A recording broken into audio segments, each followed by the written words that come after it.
Se você curte o MoídaCast, com certeza vai amar o nosso novo projeto em desenho animado. Conheça a Fórmula do Fracasso, uma animação baseada no elenco do MoídaCast. O melhor lugar é aqui, a melhor hora é agora. Fracassos épicos, situações constrangedoras e muitas referências ao podcast mais quinta série da internet. Ninguém vai parar nossos passos. Não perca a estreia do piloto dessa série animada pelo link aformuladofracasso.com.br. Anota aí que vai ser foda demais. aformuladofracasso.com.br. Acessa lá, ativa a notificação e vem pra turma do fundão agora em desenho animado.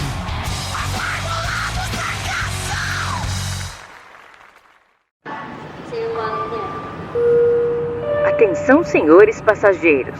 O Dois Embarques de hoje é com destino à Suíça. Por favor, aumentem o volume e uma boa viagem a todos. Atenção, senhores passageiros. Começa agora. Dois Embarques.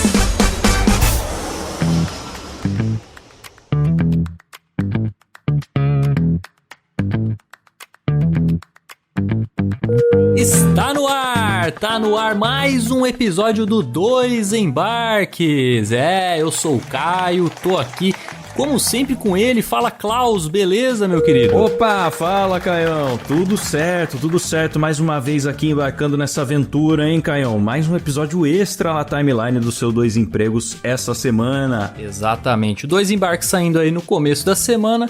E mais pro fim da semana temos o tradicionalíssimo Dois Empregos. E hoje a gente vai falar sobre a Suíça, Klaus. Exatamente, este país aí dos Alpes e dos chocolates, dos relógios e dos canivetes, por que não, né? E para isso a gente tem um convidado muito especial que é o Evaristo. O Evaristo que mora lá na Suíça, tem também um emprego muito interessante lá que a gente vai conversar sobre isso. Seja bem-vindo, Evaristo. Tudo certo? Como é que tá aí a nossa gloriosa Suíça? Tudo altamente, muito bom. Obrigado por ter me convidado. É um prazer estar aqui com vocês dos 2, 3, 4, 10 empregos. Olha, tô quase lá, viu? Maravilhoso. Cara, acho que a gente pode começar falando sobre o que é o seu trabalho, né? Como é que você foi parar na Suíça e, enfim, dá um resuminho aí pra gente. Então, eu sou oficial de chancelaria do Ministério das Relações Exteriores. As pessoas costumam chamar isso de Itamaraty, né, que é o nome, digamos, que as pessoas gostam de usar. E eu vivo aí minha vida cigana, né, como os meus colegas. A gente vive de país em país, de posto em posto, servindo o país, servindo onde a gente é colocado para servir. E hoje eu sou vice-cônsul no Consulado Geral em Genebra. No Consulado Geral eu faço a parte de assistência consular, que é quando tudo dá errado, né? Os meus colegas chamam de a sala do BO. A sala do BO quando tudo dá errado. E eu lido com a comunidade, enfim, lido com toda a comunidade, que é uma comunidade imensa da parte francesa, Suíça, que é outro país dentro da própria Suíça. Uma coisa é a Suíça alemã, outra coisa é a Suíça italiana, outra coisa é a Suíça francesa. E eu trabalho exatamente no Consulado Geral de Genebra, tentando dar esse suporte, essa ajuda aí, esse trabalho, que é o meu trabalho, é a minha vocação, é o meu sacerdócio, e do qual eu gosto muito. Que maravilha, então nossos ouvintes já podem aprender que assistência consular não é manutenção de geladeira, e sim essa sala do BO que o Evaristo fala é porque o BO é do brasileiro que vai morar lá fora e às vezes tem uma treta, né? Um enrosco burocrático, teve o filho no caminho, e, enfim, que mais aparece aí, assim, então, Evaristo, de treta para resolver?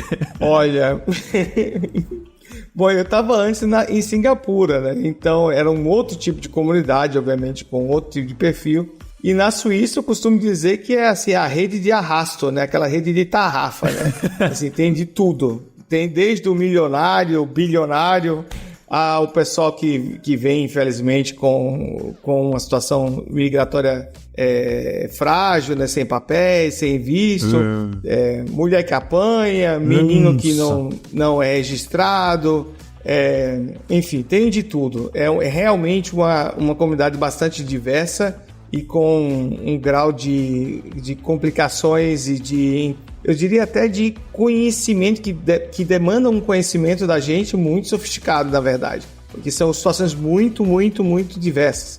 E que a gente normalmente não está tão acostumado quando está num país um pouco mais, digamos, mais homogêneo. Aqui aqui o bicho pega. Aqui realmente é uma comunidade bem interessante e ao mesmo tempo desafiadora. Caramba! Você falou de país homogêneo, né? E uma das características da Suíça é justamente essa diferença de idiomas, né? Que tem. Na nossa pesquisa aqui, a gente encontrou que são 4 idiomas oficiais, né? Então tem o alemão, o francês, o italiano e o romanche. Nem sei se é assim que se pronuncia. Romanche. Meu vizinho, seu Mário e Dona Maria falam romanche. Olha só. Muito pouca gente fala romanche. Eu falo em português com ele fala em romanche comigo, eu entendo ele me entende. Beleza, rapaz?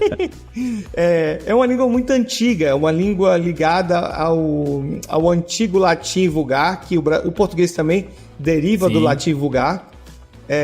E o romanche é um desses idiomas que ficaram mais ou menos ali, não digo perdidos, mas meio que encapsulados, né, na Europa Central, e que derivam aí de populações ainda de origem antiga, de origem cigana, misturado com romanos antigos, e que ficou mais ou menos encapsulado.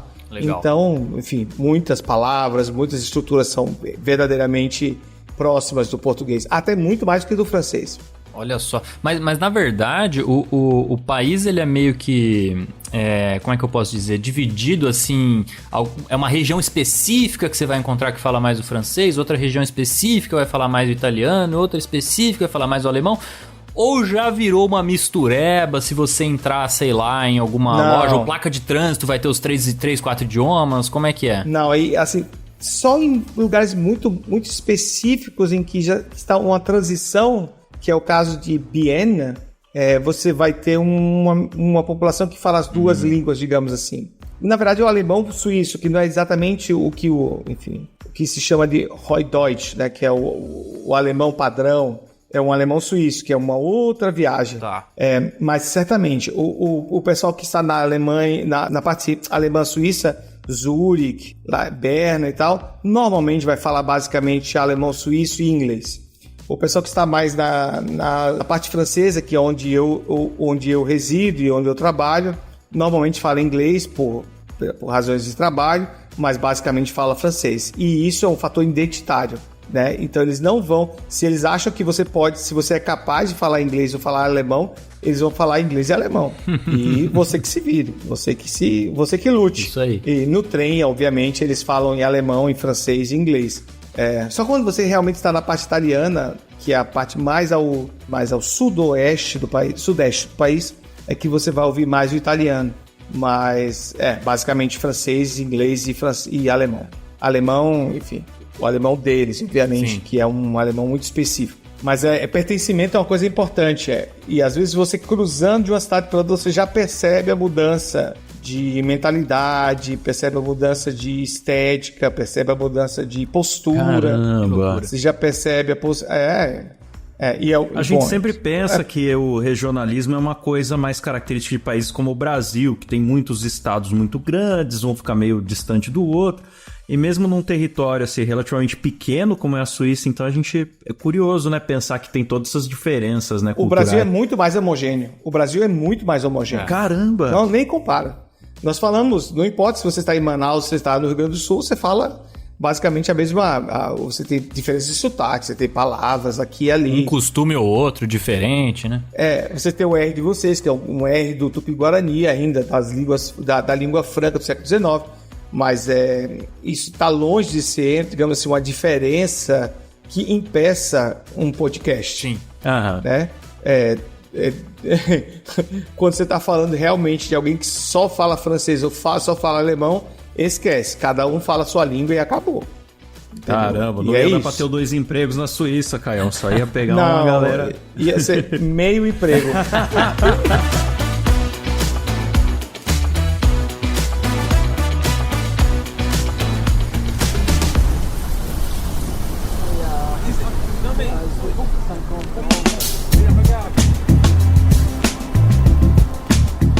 A A gente viu aqui que o território da Suíça é menor do que o do estado do Rio de Janeiro. Então tô até surpreso, né, com essa diversidade, né, cultural. São menos de 10 milhões de pessoas. É menos que a cidade de São Paulo, né? A grande São Paulo. Exatamente. Tem todo um debate político de não passar de 10 milhões, não pode passar de 10 milhões. Olha. Se preocupam com essa questão de superpopulação e tal. Não, mas tá longe de ser superpopulação. O que eles querem é manter a riqueza dividida por menos pessoas possível. Né? Não é besta, né? Diga-se de passagem, é um país rico, né? E rico não é porque foi um acidente, né, amigo? Rico não foi... Não estava na rua e tropeçou, né? Não. Então tem todo um projeto. Então é um projeto muito bem desenhado.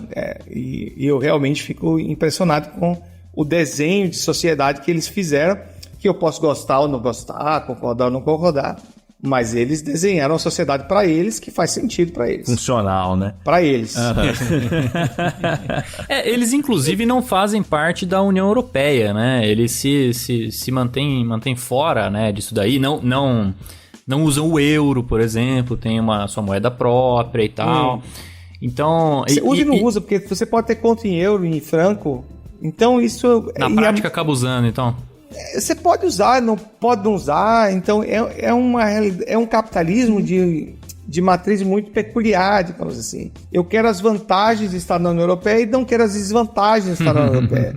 Então existe todo um debate sobre isso, se eles devem ganhar ou perder com essa união, com a entrada na União Europeia.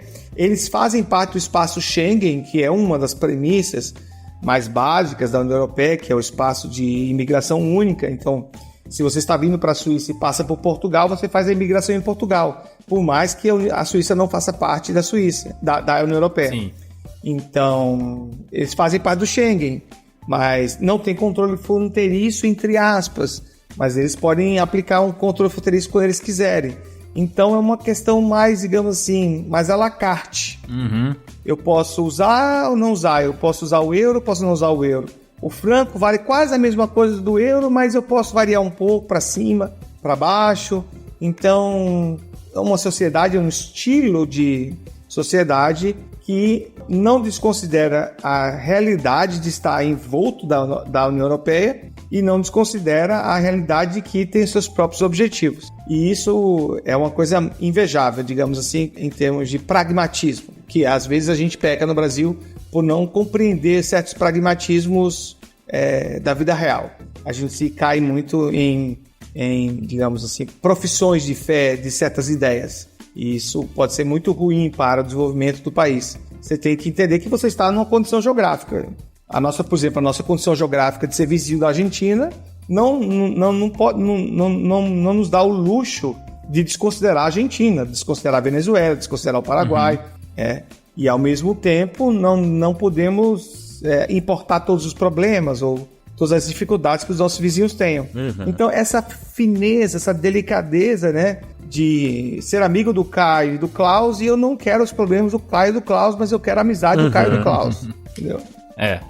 A gente pesquisou, inclusive, que a Suíça sempre se destacou por essa questão de neutralidade nos conflitos, né? Então, nas guerras, então, fica neutra e tal. O que às vezes é até alvo de crítica, né? Às vezes você tá neutro numa guerra, você recebe crítica dos dois lados, né?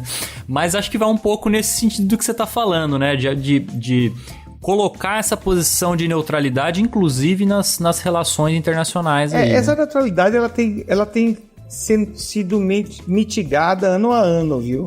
Ela é uma condição que agora na guerra da Ucrânia isso ficou cada vez mais difícil de sustentar, né? Então eles estão com bastante dificuldade de manter esse discurso de neutralidade, né? Porque afinal eles são o Ocidente. Interessante. Eles são o Ocidente, não há como negar isso. Uma coisa é você ficar neutro entre a França e a Alemanha, outra coisa é você ficar neutro entre os Estados Unidos e a Rússia.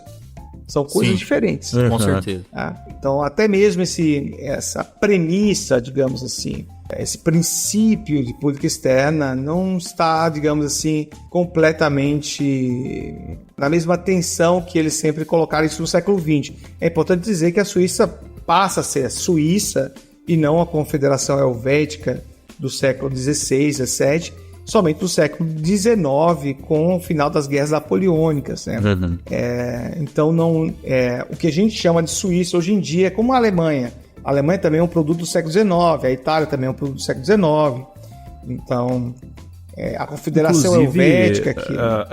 Antes de virar federação, tinha até a questão de que a capital migrava, né? Não tinha uma capital fixa no país. Aí virou federação e acabou tendo capital, mas pelo que eu li aqui, não tá nem na Constituição qual que é a capital do país.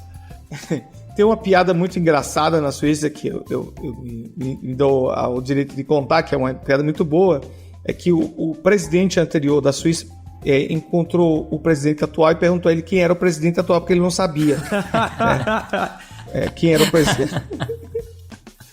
É porque eu achei muito interessante, olhando de fora aqui, né, sem conhecer o país, parece que até uma coisa muito legal, que o poder é menos centralizado, né? Tem essa menos coisa dos conselhos, né? É bem menos, a democracia participativa direta é muito grande. Você pode vetar determinada, por exemplo, sei lá, você pode vetar que um prédio seja construído numa rua. Que legal. Você pode vetar que uma empresa se instale na sua cidade, desde que você consiga angariar uma quantidade X de pessoas que discordem dessa questão. Você pode aprovar uma moção específica, né?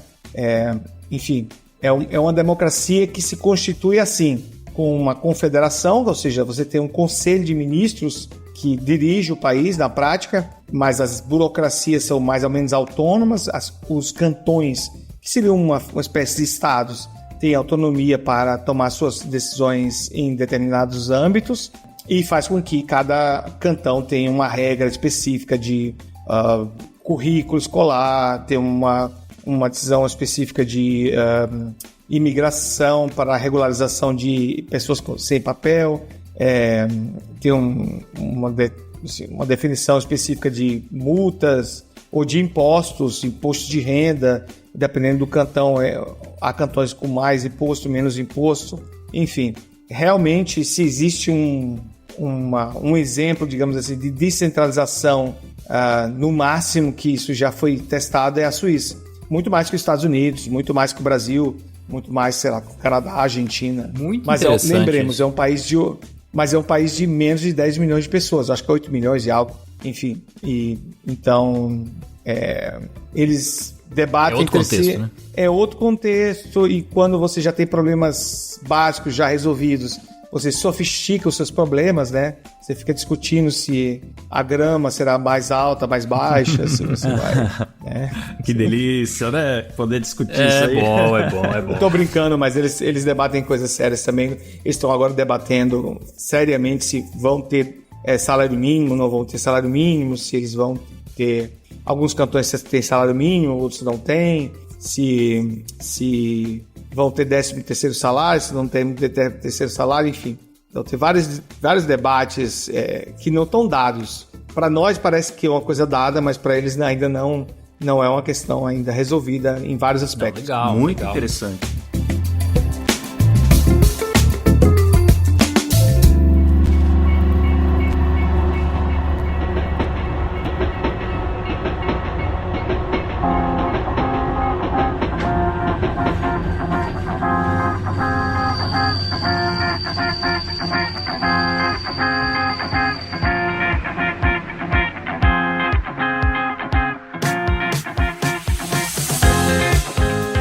Sempre que a gente traz alguém aqui, a gente pesquisa também algumas curiosidades e tal. E uma que eu já tinha ouvido, e eu vi também nessa pesquisa, é sobre a questão das regras com o barulho na Suíça. Que fala que, por exemplo, de domingos e feriados, você não pode nem ligar a máquina de lavar, porque dá maior problema. Eu vi que não pode estender roupa, É isso aí mesmo? Olha, isso aí é um folclore, e todo folclore tem fundo de verdade. Tá. Né? Então, dependendo do prédio onde você mora, dependendo do lugar que você mora, os vizinhos realmente são isso que você está falando. Você não, tem lugares que você não pode dar descarga depois das 10 da noite, porque o barulho incomoda o vizinho. Caraca! Enfim, Mas eu entendo eles não querem ser incomodados, entende? Pra eles isso é uma premissa. Não deve ter JBL lá, Não tem, acho que não. Não, tem, mas assim, fica pra você. Não quero saber do seu JBL. Quando eu vou fazer, por exemplo, eu faço o São João, eu faço festa junina, gosto do Damião lá em casa, aí eu faço um convite pros vizinhos, aí eu peço desculpas. Olha, dia tal, eu vou fazer uma festa, eu vou chamar meus amigos, me desculpe pelo barulho que eventualmente a gente faça. Fique muito, eu como brasileiro, fique muito à vontade de querer participar. E consegue arrastar o gringo pra festa junina ou não? Você não tem noção, rapaz, os velhinhos da minha rua descem tudo, eles adoram a fogueira, é uma desgraça. Levou uma alegria brasileira pro pessoal. Aí sim. Mas assim, é da ética, eu acho isso muito interessante, muito bom. Quer dizer, é uma ética no sentido de que eu preciso antecipar algum tipo de desconforto que eu vá criar com a pessoa. Justo. Né? E isso é muito bom, porque isso vai, digamos assim, um respeito antecipado pela pessoa. Às vezes tem um velhinho, uma pessoa grávida, né? Uhum. E a pessoa trabalha no outro dia, uns não fazem nada, outros fazem podcast, uns são servidores públicos, oficiais de salário, mas enfim. Então, faz parte da ética, digamos assim, básica de você pedir desculpas, eventualmente já alertar antes, porque se a pessoa se incomodar, ela vai te falar antes de chamar a polícia, porque a polícia realmente abaixa, né? Então, a gente tá gravando hoje o Dois Embarques, devido à diferença de fuso, é o horário avançado na Suíça, e por isso estamos provocando que o Evaristo seja expulso da sua vizinhança participando aqui hoje, né? Não, mas graças a Deus a casa tem isolamento acústico, graças a Deus. Eu não posso morar num apartamento na Suíça, não posso, meu povo é barulhento, eu não vou fazer isso. Não, ele tá num bunker nesse momento, Klaus, por isso que ele tá podendo. Você não tem noção.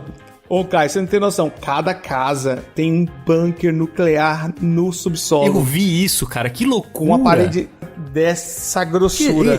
Você falou da peculiaridade que é a Suíça, eu fiquei intrigado porque isso é outra peculiaridade. É a capital mundial da paz, Genebra, é a neutralidade nas guerras, mas todo mundo é armado e tem um abrigo nuclear.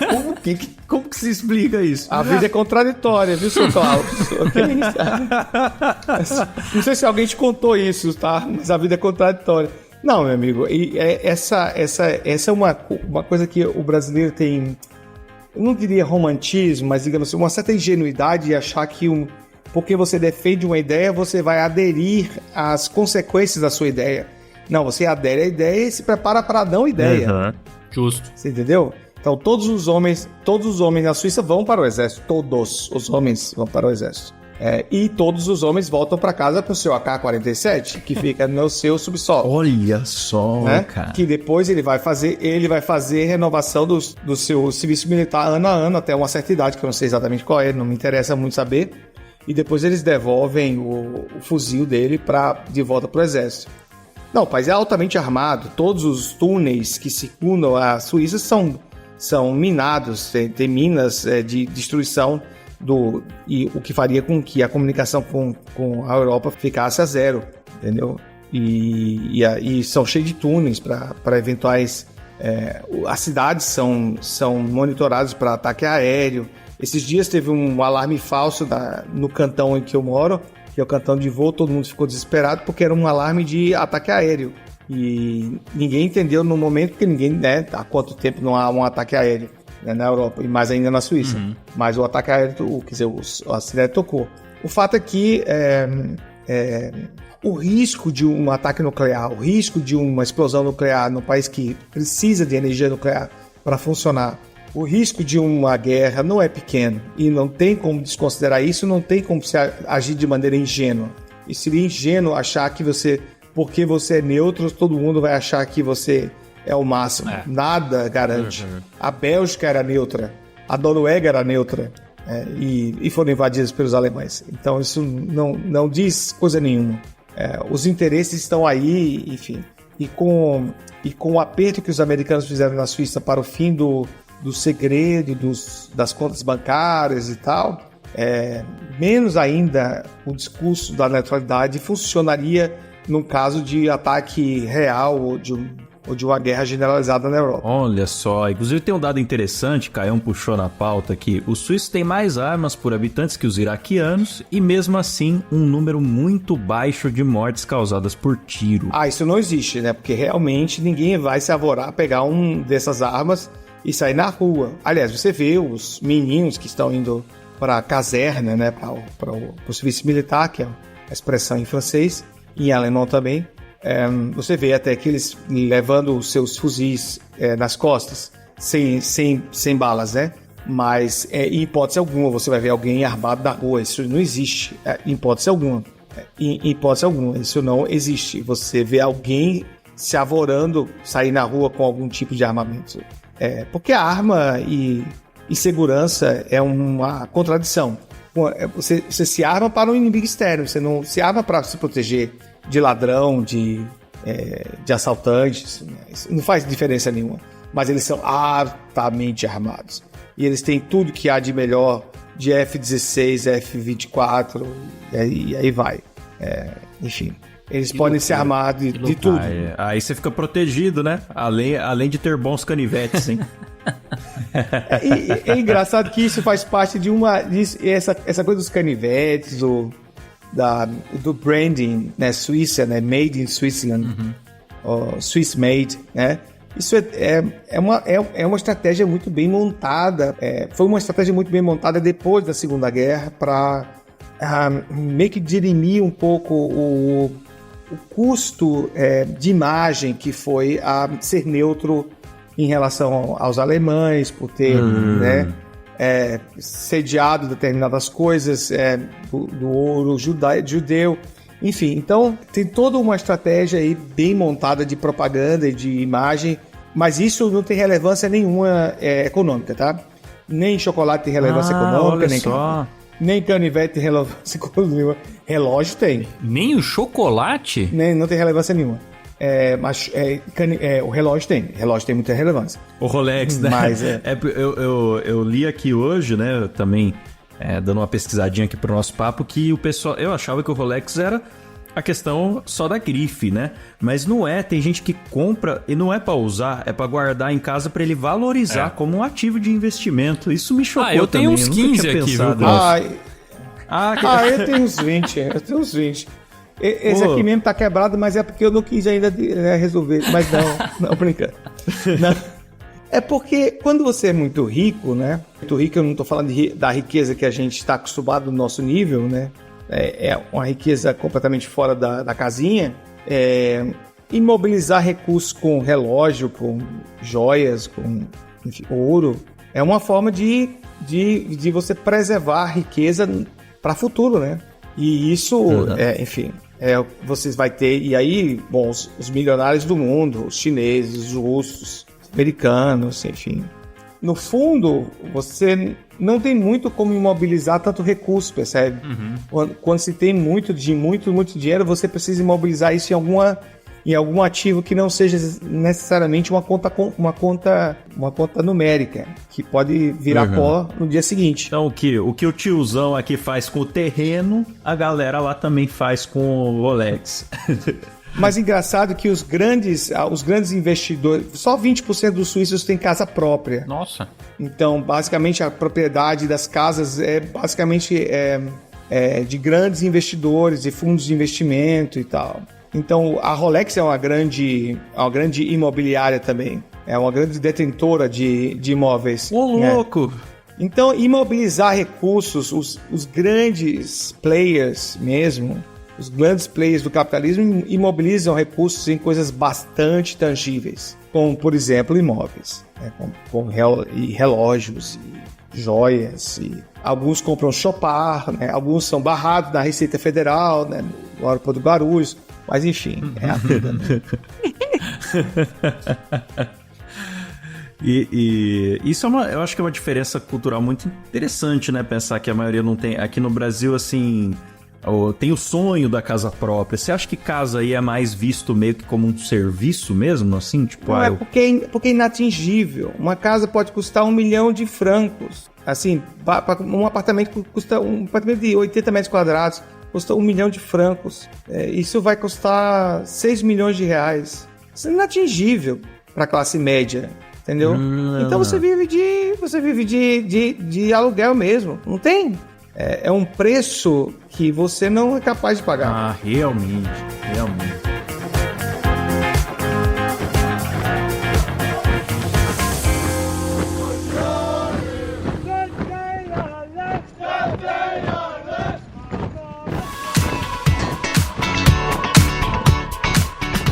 Essa linha ainda, que outras diferenças você acha que tem expressivas entre os suíços e os brasileiros, agora que você convive com essas duas comunidades, né? Eu acho que a gente vê graça em tudo, inclusive na nossa desgraça, né? A gente ri da nossa...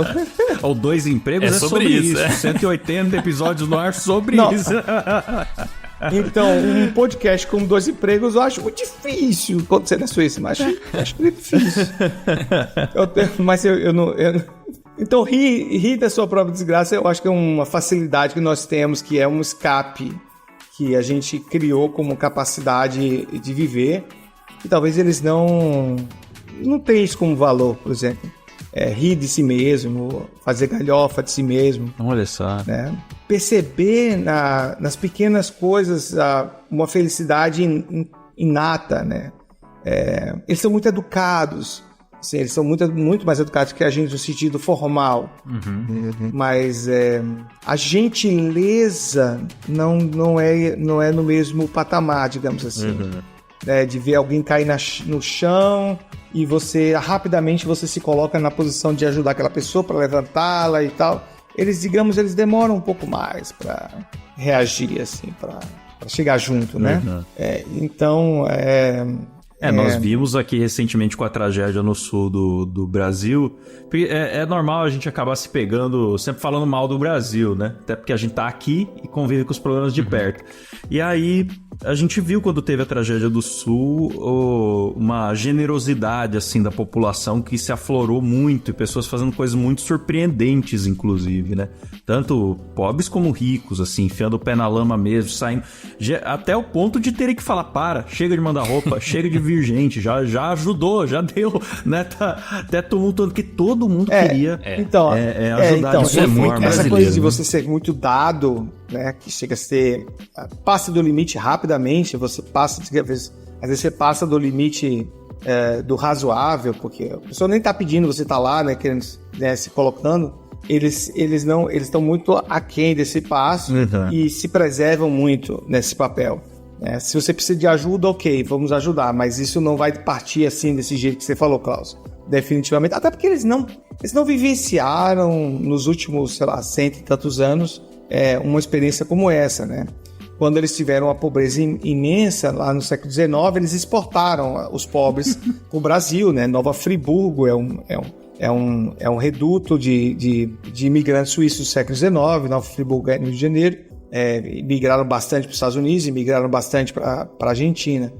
Eles recebem muitos imigrantes também, mas é tudo uma relação, digamos assim, mais institucional, menos societária, né?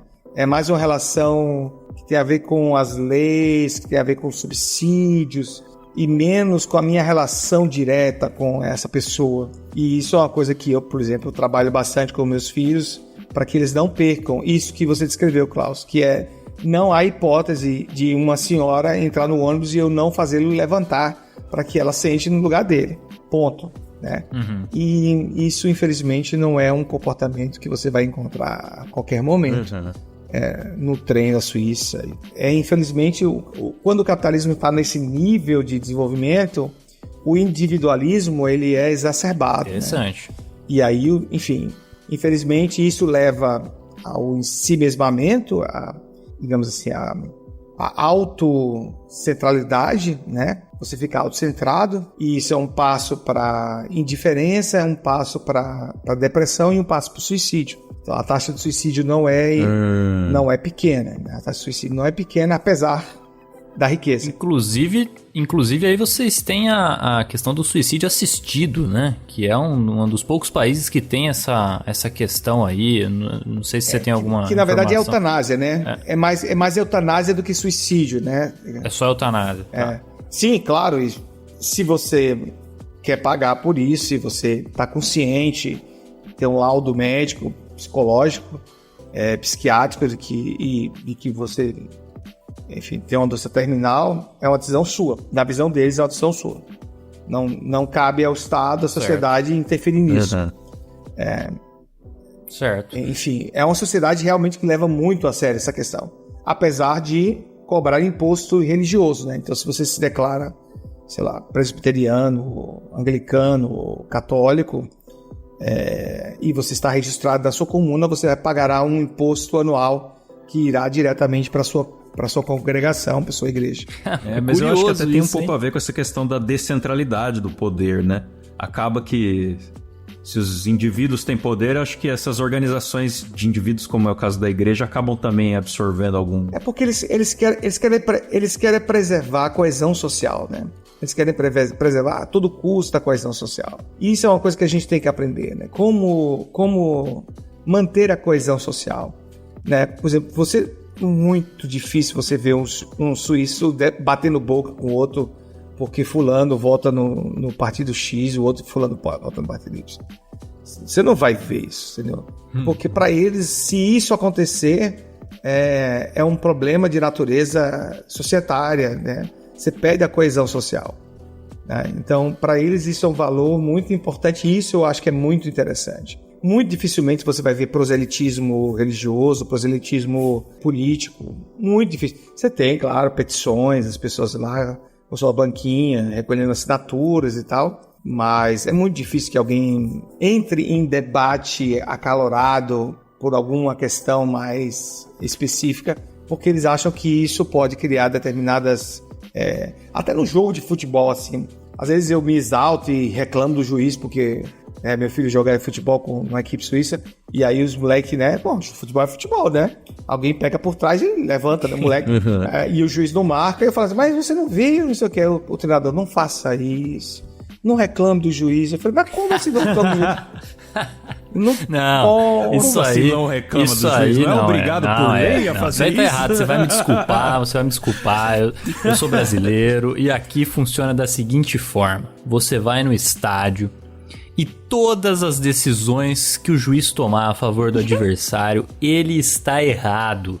E você tem que cornetar o máximo possível. Você vai reclamar e depois que acabar o jogo, você vai assistir um programa de 2 horas onde todo mundo também vai reclamar. É assim que funciona. Isso não existe, Padre Quevedo. É não por isso que a existe. Suíça nunca ganhou uma Copa do Mundo. Esse é o ponto. Começa por aí. Eu não vou falar nada porque eu não posso ter opinião sobre essas coisas. Mas é isso mesmo. Não, mas é muito interessante. É muito interessante essa tentativa do não conflito. Isso é uma diferença cultural muito grande. Eles sempre estão tentando não ter conflito. Que legal. Não criar conflito. E isso é muito interessante. Eu acho que isso é um valor interessante de perceber. Loucura. Claro, no futebol isso é absolutamente inútil, mas na vida prática do dia a dia, na vida prática do dia a dia é bom, né? Desculpa por isso, desculpa por aquilo, eu invadi seu espaço, só me desculpe, eu não deveria ter passado na sua frente no caixa. Então isso é muito, eu não gosto da palavra civilizado, porque isso significa que você está escolhendo um padrão específico de civilização. Sim. Mas eu acho que é uma boa palavra. Quer dizer, é educado você ser cordial, né? Não entrar em conflito, não ficar batendo boca com ninguém por causa de besteira, querendo ganhar a discussão. E eles realmente estão nem aí, né? Absolutamente, não estão nem aí para isso. Isso é muito bom, eu acho muito bom. Interessante. Isso você acha que é uma questão cultural, assim, que vem da família, ou tem a ver também com a escolarização formal? Porque a gente viu também aqui na nossa pesquisinha que os professores são muito valorizados na Suíça, né? Que eles têm inclusive uma das maiores médias salariais, né? Porque todos os salários da Suíça são muito altos, né? Então, o professor também tem um salário muito alto, se você comparar, então, qualquer salário, né, é muito alto. Não importa muito se você é o merendeiro da escola ou o professor. O professor vai ganhar, sei lá, 1.2 a mais, 1.3 a mais, não mais que isso. Então, eles têm muitos problemas de captação de professores para o ensino formal. Eles têm muito problema para captação. Eu tinha interpretado de outra forma. Não. É porque é muito pouca gente para dar conta de um país inteiro. E você tem que ver que, assim, se existe uma vaga, ela primeiro vai ser oferecida aos suíços. Depois eles vão oferecer essa vaga para cidadãos da União Europeia. E se não tiver ninguém e você não conseguir captar de nenhum lugar, aí você pode oferecer para um estrangeiro não europeu, né? Então, como o salário mínimo, não existe salário mínimo suíço, mas assim, o salário médio de alguém que faz um trabalho mais braçal, digamos assim, 4 mil francos, seria, sei lá, uns 24 mil reais. Mas isso vai todo, né? Porque só o seguro de saúde vai custar 600. Todo mundo tem que ter seguro de saúde, não tem saúde pública. Uhum. Mas todos os custos de supermercado, aquela carne básica de 50 francos o quilo, que é uma beleza de você pagar 50 francos o quilo. Enfim. Tudo isso faz com que a diferença entre as profissões sejam, em termos salariais, sejam muito pequenas. E aí faz com que o sistema capitalismo suíço, que é igual, mais ou menos parecido com o capitalismo alemão, direcione, as empresas capturem os cidadãos para o que elas querem, para o que elas precisam. Então, a Suíça é um país altamente industrial. Então, você precisa de uma população altamente qualificada para o trabalho industrial. Então, a maior parte das pessoas na Suíça não vão para uma universidade. Mas não vão para a universidade porque a economia absorve essas pessoas e a diferença salarial não é tão grande. Ao passo que, no caso brasileiro, se você não vai para a universidade, você tem um sério risco de ficar pobre, né? Vamos ser claros, né? Então, para eles não é tão assim. Então, aos 12 anos, mais ou menos, eles separam os alunos que vão para a universidade, que já sabem que vão para a universidade, que tem potencial para a universidade. Com 12 anos? 12. Meu Deus! Que doideira! Então... e aí já vão separando a molecada para a universidade e os outros que vão fazer, digamos, o que eles chamam de formações. Uhum. E aí vai de tudo, vai de pessoal que trabalha com hotelaria, mecânica, engenharia aplicada, pessoal que trabalha com construção civil, enfim, blá blá. Perfeito. Mas assim, eles capturam os europeus portugueses. A segunda língua mais falada em Genebra é português, depois do francês. A segunda língua estrangeira mais falada. Porque é isso, quer dizer, uma comunidade portuguesa imensa que imigrou para a Suíça. Um português na Suíça ganha 4 mil e um português em Portugal, no salário mínimo, comparando A com A, B com B, ganha 900 mil euros. Uhum. Então, você imagina o poder de atração que a Suíça tem sobre a comunidade europeia. Com certeza. Caramba! Então, é isso, quer dizer, é um país que precisa de estrangeiros, depende de estrangeiros, mas, ao mesmo tempo, tem uma relação bastante complicada, às vezes, com os estrangeiros, né? Porque tem uma lei de imigração bastante restrita. Eu acho que essa é uma problemática que a gente está vendo em todos os episódios, né? O país, de alguma forma, está preocupado com a quantidade de estrangeiros ou... Enfim, tem tido vários ciclos migratórios aí também, né? Refugiados, tal. Então... a gente vê essa problemática sendo tratada em vários países, né? Imagino que, pelo que você está falando aí, a Suíça também não fica de fora disso daí, né? Como é que você vê isso? Não só a questão de refugiado, mas também essa questão de... Bom, porque você é um brasileiro que mora na Suíça, né? No seu caso talvez seja um pouco diferente pela sua profissão e tal, mas... Como que o suíço enxerga o estrangeiro que vai morar aí? Essa pergunta é muito difícil para que eu responda, porque me colocaria numa posição bastante problemática se eu realmente fosse expressar o que eu acho, que eu lido com isso, né? Mas o que eu posso dizer... Tá respondido. Mas o que eu posso dizer é que assim... A Europa tem um dilema muito sério, assim, que a demografia está absolutamente declinante, os problemas só crescem, a população envelhece e você não tem como substituir determinadas atividades, profissões por máquinas, você não tem como. Não tem como cuidar de velho, limpar a rua, enfim, construir casa, dar manutenção em estrada com a população europeia. Não existe. Não existe mais essa população disponível. Então é uma relação ambígua e difícil, porque você começa e esse é um problema que o Brasil também passa, como você não consegue entender problemas complexos, você simplifica a complexidade pensando num dos elementos da sua realidade como sendo o todo. Então você pega a complexidade da vida na Europa e você diz, não, mas esse problema da Europa é porque há um problema de imigração, um problema de refugiados. E aí você simplifica tudo que você está vivendo em relação àquilo. Que é o problema, por exemplo, de Portugal, né? Quer dizer, os portugueses não conseguem manter os jovens em Portugal, porque um jovem português tem mobilidade na Europa inteira, inclusive na Suíça. E se Portugal paga 1.000 com salário mínimo, a Suíça paga 4. Pronto. Não precisa de, né, não precisa de explicar muito porque que você perde 4 em cada 10 jovens que for para a universidade em Portugal. Só que como você não consegue pagar mais, porque você não tem uma economia com poder, né, você não tem bala na agulha como a Suíça tem, você não pode pagar 4.000, você não consegue manter os seus. Quem é que vai aceitar 1.000? Quem vai aceitar 1.000 é o brasileiro, o angolano, o cabo-verdiano, né, ou agora uma leva grande de pessoas do Sri Lanka, da Índia, enfim. O fato é que a Europa passa um problema que ela própria mesma criou no seu colonialismo, né? São pessoas que estão voltando, né? Eu costumo brincar com meus colegas portugueses que eu sou eu venho de Portugal americana, né? Eu sou um português americano. Simplesmente... Tá certo, é isso. Né? Então, eu estou voltando para casa, digamos assim, né? Então essas pessoas estão voltando, digamos, para o ponto em que... então, você passa a vida inteira explorando essas populações e você acha que isso não vai voltar, sendo que as pessoas falam a sua língua. Elas não falam a sua língua né, porque foram para o CCA, né, para o Wizard. Né? Só a sua língua porque você colonizou elas, né? Exatamente. Entendeu? Então, é isso, quer dizer. Então, é uma relação...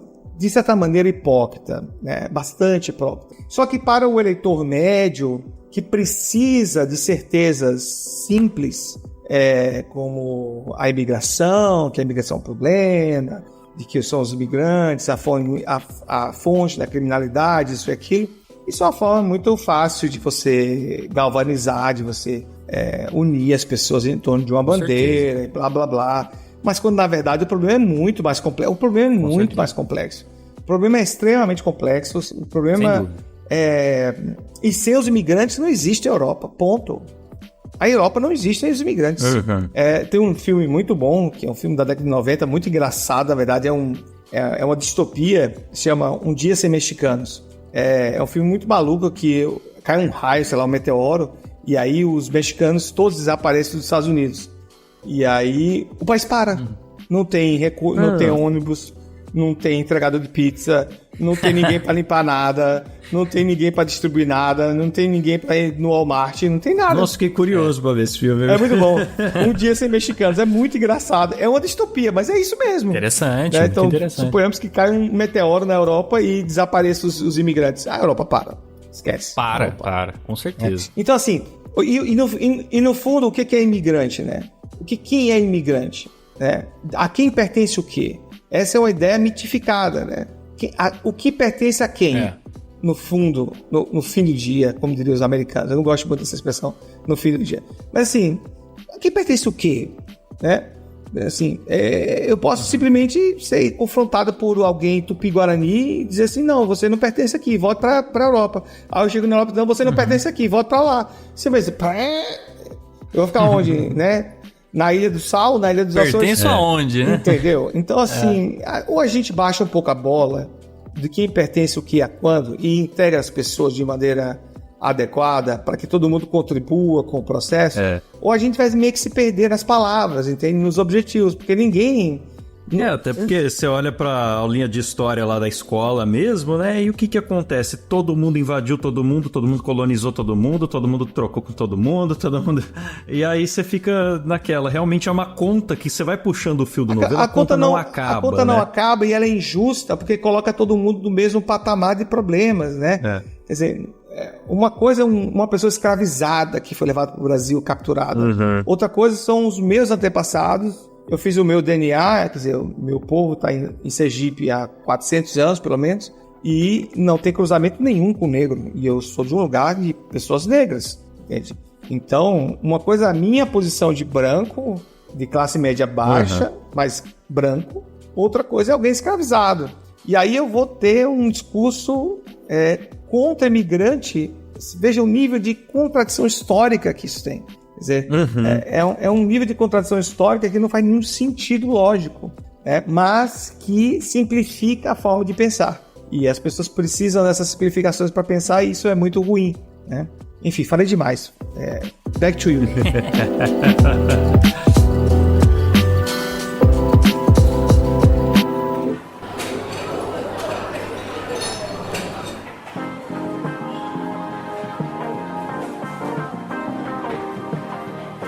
Não, eu queria tratar de um tema aqui rapidamente, antes da gente ir para as últimas perguntas aí, que a gente sabe que o nosso tempo já está estourando, que é falar sobre comida, né? A gente sempre fala sobre comida de alguma forma. Não podemos fechar um episódio de Dois Embarques sem falar de comida. Não dá. Porque, né, eu acho, o que eu imagino quando eu falo, fulano mora na Suíça? Eu acho que o cara toma café da manhã, almoço e janta, chocolate. Eu acho que é isso. Aí eu queria que você me confirmasse se é isso mesmo. A frase, eu acho, tava certa. Daí pra frente tá tudo errado.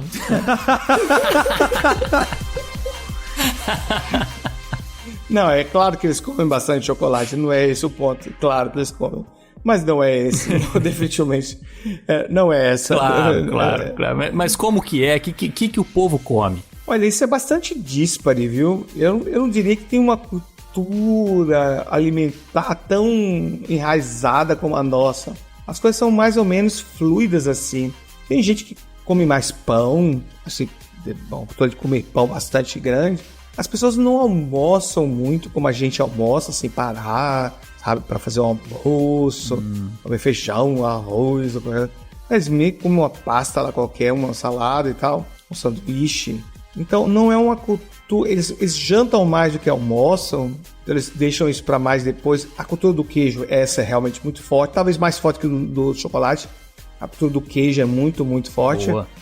A cultura do queijo é muito mais forte do que o chocolate. Só que a propaganda do chocolate é muito maior, né? Então, é uma coisa que é realmente suíça, eles se orgulham disso, que é o raclette suíço, que é um queijo derretido que você coloca umas batatas. Nossa, eu já experimentei. Fiquei até triste agora que você falou. É muito bom. Né? Me deu fome. Eu gosto de raclette. Minha esposa não gosta muito não, mas eu gosto de raclette. Então, é uma cultura alimentar muito específica. Porque, veja bem, é um povo de montanha. E povos de montanha não pode ter uma variedade muito grande de alimentos. E o povo de montanha é um povo de frio, né? Sim. Então, você precisa guardar. É um povo que guarda muito geleia, né? Faz coisas muito naturais. Guardam pastas, assim. Pasta no sentido molhos, né? Cada pessoa na comunidade, é muito interessante, eles têm uma fazendinha que eles alugam para fazer seu próprio tomate, sua própria cebola. Então tem uma cultura muito da cozinha, digamos assim, mais uma coisa bem artesanal local mesmo, bem artesanal. Mais que artesanal, familiar até. É para uso só para sua família, para seus vizinhos que você vai dar e tal.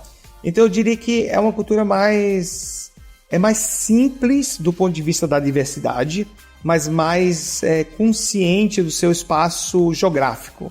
Não fica muito se perdendo com coisas que não são deles. E eles são muito barristas, são extremamente barristas. Eles compram na loja que é da comunidade, eles compram as coisas da comunidade. Se tem uma festa da comunidade, eles vão tomar o vinho do povoado. Por exemplo, eu moro numa vila de 3.000 habitantes.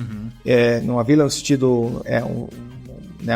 uma cidadezinha de 3.000 habitantes. E aí tem o vinho... Se vai acontecer uma coisa da cidade, vai ser você não pode levar outro vinho que não seja o próprio vinho que você vai comprar lá, o vinho do produtor local, o queijo do produtor local. Então, essa coisa do local... Eles têm muito essa coisa de não ficar perdendo muito tempo com coisas que não girem a economia deles próprios. Isso é uma coisa muito interessante. O dinheiro tem que circular aqui dentro, entendeu? Esse negócio, vamos fazer trocas com o mundo, isso é para ensinar para os bestas. Eles ficam ali, compram deles próprios, vendem para eles próprios, entendeu? Olha só. Então, não, vamos fazer um Walmart. Você sabe quantas redes de supermercado internacionais tem na Suíça? Uma, eu acho. Uma ou duas. E não é expressivo. O suíço mesmo compra das redes do supermercado locais. Olha De só. uma fortuna, mas eles compram eles e pronto. Eles estão nem aí. Eles querem ali, ó, manter o dinheiro deles entre eles próprios. Vai ser caro ou não vai ser caro, não importa. O que importa é que aquele dinheiro vai circular dentro da própria... Caraca. Meu amigo, a gente tem muito a aprender, viu? A gente cai nos contos do Vigard que a gente precisa... Não, porque o importante é comprar, sei lá, né, na 25 de março, porque é mais barato e tal. Você vai no restaurante chinês, que até o prato é chinês, né? Os caras o garçom é chinês, o prato é chinês, a cozinha é chinesa. No máximo, o que é brasileiro lá é o ar, né? Enfim. É isso. Mas assim, os imigrantes são tão grandes, a comunidade de imigrantes é tão grande. Em Genebra se fala pelo menos uns 160 idiomas. Dentro de Genebra é uma cidade de 600 mil habitantes. Caramba! Pelo menos 160 idiomas são falados em Genebra. Então, Genebra é uma coisa, porque é uma cidade muito cosmopolita. Mas a Suíça inteira é muito cosmopolita nesse sentido. Então, quanto mais você vai para o mundo dos vilarejos, mais suíço, quanto mais o mundo das cidades grandes, que seja cidade grande para eles, mais cosmopolita. Aí você vai ter de tudo, vai ser comida etíope, que eu adoro, comida iemenita, que eu adoro também, enfim, tailandesa, para dar com pau, vietnamita para dar com pau, enfim. E isso é muito bom, porque você realmente pode comer isso. Legal, pode comer isso é claro, bom. com os olhos da cara, né?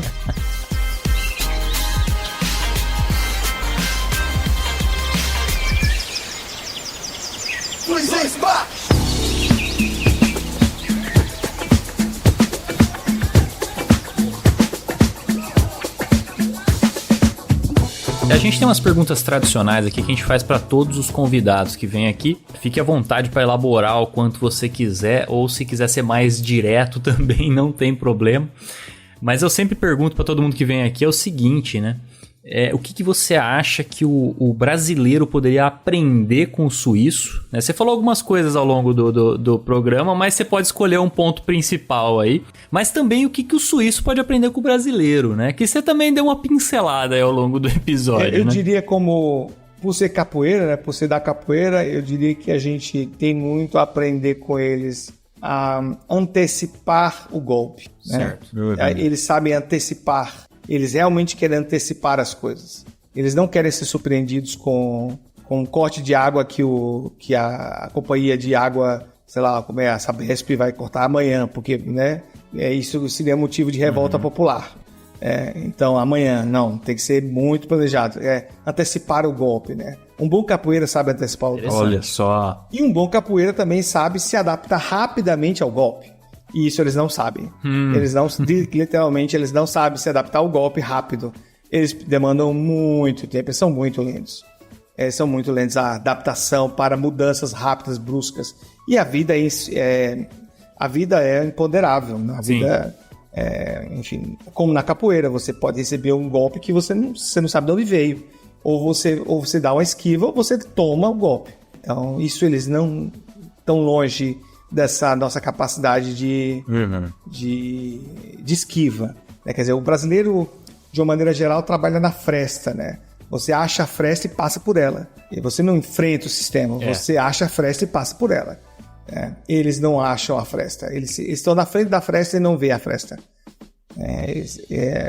Porque eles não precisam disso, eles não precisam dessa habilidade. Não é que eles sejam burros, incapazes, impotentes. Não é esse o ponto. É que eles não foram expostos a essa necessidade. Então, no mundo de grandes mudanças, eles têm muito a aprender conosco a ter essa inteligência, o que o inglês chamaria de street intelligence. Né? Essa capacidade de malandragem, mandinga. Né? A necessidade é a mãe da criatividade, né? Eu acho que a necessidade é a mãe da mãe, né? Porque a mãe é a que gera outra mãe, né? Tá bem anterior à própria mãe, né? A necessidade é uma desgraça, ela tira você da sua própria condição de humano, né? Ela te joga para sua condição mais básica, né? Não sei se eu respondi bem para vocês. Não, tá maravilhoso, perfeitamente. Não só respondeu bem, mas eu diria que esse episódio de hoje foi uma aula, Com certeza. Foi muito legal a gente poder aprender não só sobre as particularidades da Suíça, mas essa sua vivência do seu trabalho, né? De como que é lidar com as comunidades expatriadas. Inclusive, a gente Eu vou empurrar a minha pergunta final um pouquinho pra frente, Evaristo. Vou te fazer uma pergunta assim: que dica que você daria pro brasileiro que quer sair do Brasil, ganhar a vida lá fora, seja na Suíça ou fora da Suíça, porque você conviveu com várias comunidades expatriadas e você sabe os BOs de perto. Como evitar se tornar um cara que vai parar na sua sala? Fala aí pra gente. Primeiro não sai se você não realmente for capaz de sair, né? Então, assim... Boa dica. O que é ruim... o que tá ruim pode piorar muito. Viu? É verdade. Então, a galera idealiza. Muito. O brasileiro é muito romântico. O brasileiro é extremamente romântico. Romântico em todos os sentidos, né? Desde o Zezé de Camargo e Luciano até o mundo dos BO. Eu particularmente não gosto muito da palavra expatriado, porque ela causa uma falsa impressão de que você não é imigrante, né? Então, porque causa uma falsa impressão de que existe uma condição específica, um conceito específico em que você vai se enquadrar como expatriado. Isso é um conceito inventado pelos ingleses para quando eles emigram, eles não querem ser considerados imigrantes em outro país, eles querem se considerar como expatriados, porque eles, né? Não, qualquer coisa que der errado eu volto pra casa. Eu não sabia que tinha essa conotação.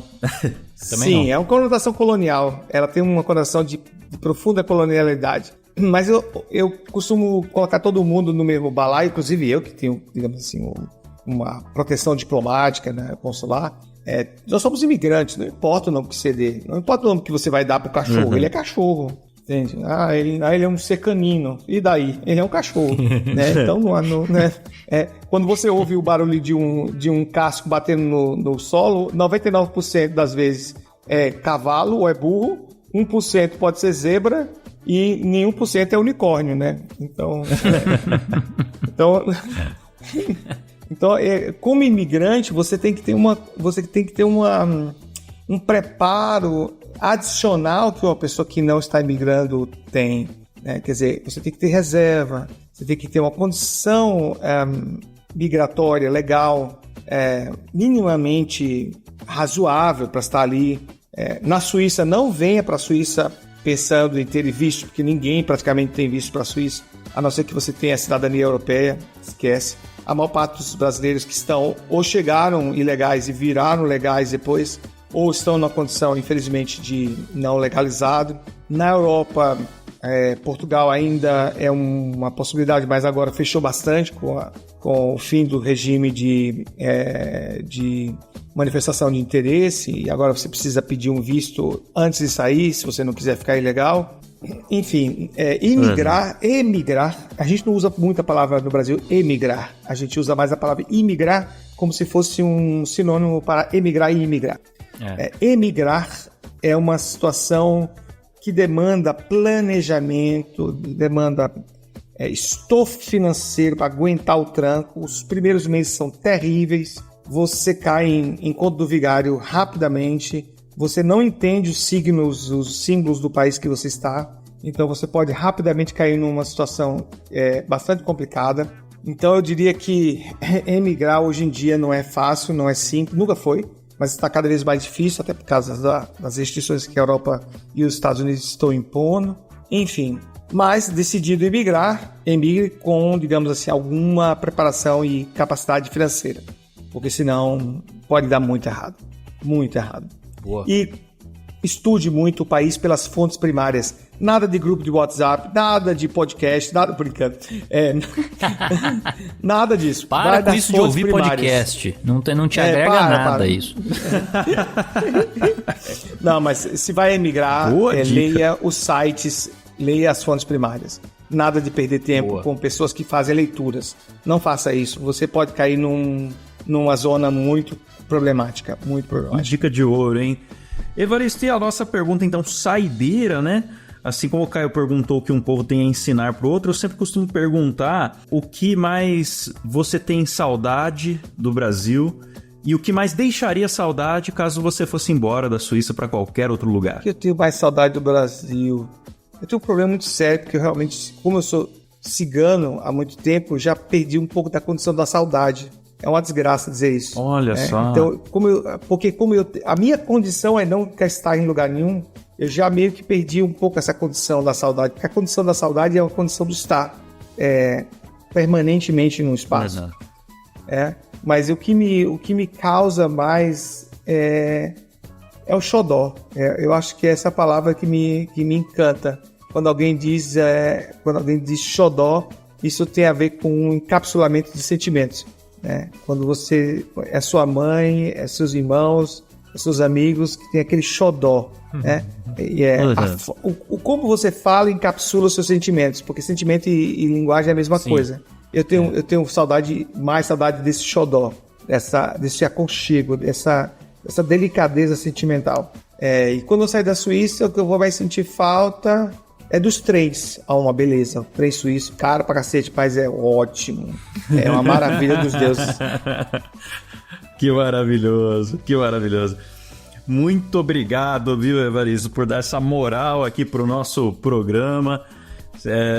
Foi realmente foi um grande aprendizado ter esse papo contigo. Volte sempre que quiser. Temos também o 2 Empregos aí. E sempre que a vizinhança permitir, você manda, né, pra eles uma cartinha avisando com 45 dias de antecedência que vai gravar podcast.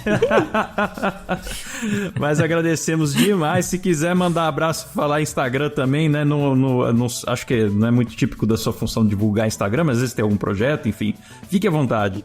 Não, eu tenho lá meu Instagram, né? Eu vou botar para meus vizinhos assim: obrigado pela preferência, volte sempre, que nem bodega do interior, né? E fiado só amanhã, né?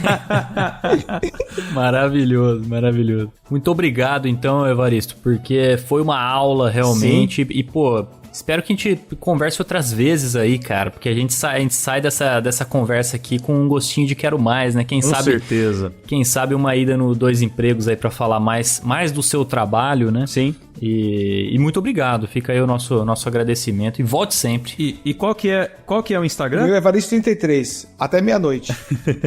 Evaristo 33. Achei. E você divulga mesmo ou você prefere deixar mais reservado? A gente corta qualquer coisa. A minha vida é uma devassa só. Tem a invasão de privacidade e a evasão de privacidade. É evasão. Então vamos lá, quem quiser seguir o Evaristo é Evaristo33. Lá no Insta vai ficar aí na descrição também. Muito obrigado de coração. Esse foi mais um 2 Embarques. Valeu, até a próxima. Tchau. Abraço, tchau. Valeu. Abraço. 2 Embarques. Pack your bags, hit the road, take a chance.